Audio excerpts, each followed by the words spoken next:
বন্ধুরা সকলকে জানাই গুড ইভিনিং। তোমরা সবাই কেমন আছো? আশা করি সবাই খুব ভালো আছো। তো অনেকদিন পরে চলে এসেছি আর একটি নতুন ব্লগ নিয়ে। সেই ব্লগটা তোমরা শেষ অবধি দেখতে থাকো, স্কিপ করো না কিন্তু। হ্যাঁ, কি হচ্ছে না হচ্ছে, কিসের ব্লগ, সবটাই লাস্ট অবধি তোমরা দেখতে থাকো, তাহলে জানতে পারবে। এখন আপাতত স্টপ করছি। তো আমরা ঘর থেকে বেরিয়ে একটা রিক্সা ধরে চলে এসেছি সোনারপুরে। এসে এবার টিকিট কেটে নেবো। ওয়েট করছিলাম বাবা মা আসবে তার জন্য, কারণ বাবা মা আমাদের সাথে যাচ্ছে। তো সোনারপুর থেকে আমরা ট্রেন ধরে নিউ গড়িয়ায় চলে এলাম। সেখান থেকে এবার মেট্রো ধরবো, মেট্রো ধরে যাব স্প্ল্যানেড।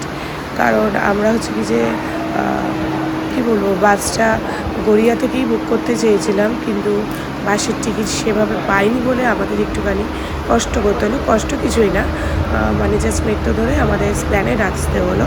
স্প্ল্যানেড থেকে এবার আমরা বাস ওখান থেকে কোথায় যাচ্ছি এখনও বলছি না, তোমরা ভিডিওটা দেখতে থাকো, অবশ্যই জানতে পারবে।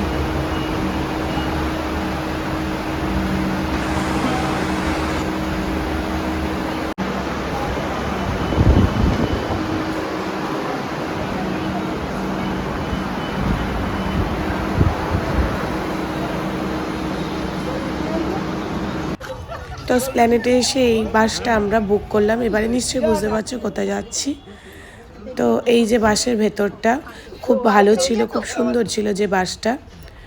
আর যার ভাড়া পড়েছিল হচ্ছে কি যে পার হেড 350 টাকা করে বলেছিল। তো আমরা বার্গেনিং করে 250 টাকা করেছিলাম। তো বাস ছাড়ার আগেই আমরা রাতের ডিনারটা করে নিলাম আর কি।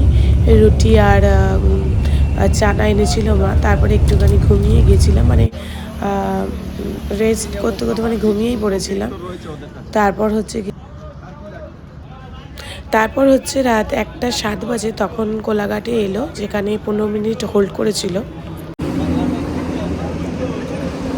1টা বাজে এখন এলাম কোলাঘাটে খাওয়া দাওয়ার জন্য।